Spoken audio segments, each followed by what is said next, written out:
also one big interdependent lumbering growth, a frantic blur of flesh and concrete, a techno-sapien powered by imaginations and passions made real by a hallowed faculty we call reason.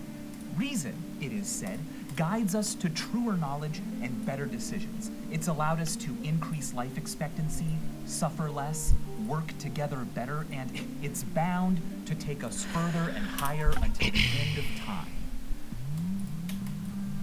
Or is it? The organ we use to reason takes millions of years to evolve, but the fruits of reason grow rapidly and are ever accelerating. Over the next 4 decades, we are expected to build the equivalent of another New York City every month. And more concrete was installed in the last 2 decades outside the United States than the US installed during the entire 20th century. This growth means that quality of life around the world is rising. It means that electricity, manufactured goods, food, comfort, and transportation are all becoming more common and accessible. But there are hints that reason and logic are struggling against the complexity of it all, against our growing dependence on the things we've built and their unintended consequences.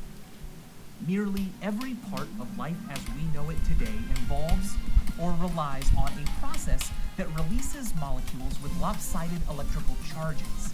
This property causes them to absorb and re-emit thermal radiation, pinging it around so that it escapes into space more slowly. Having more warmer parcels of air means stronger weather events.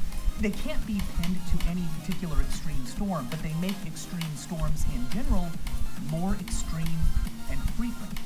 What's at stake isn't just bad weather, it's disaster. It's more lives lost, more property lost, it's more droughts, more hunger, more famine, more people needing refuge, and an even greater reliance on the very things that caused the problem in the first place. In total, we release about 51 billion tons of such gases every year, and we need to release 0.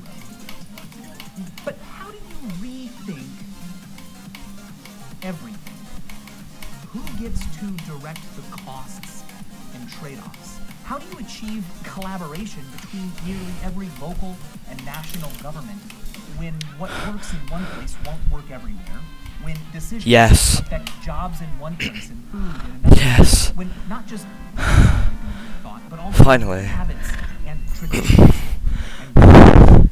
How do you achieve consensus when a problem isn't obvious to the senses, is far away in space and time, requires solutions that affect people in different ways, and as a product of science always carries some uncertainty?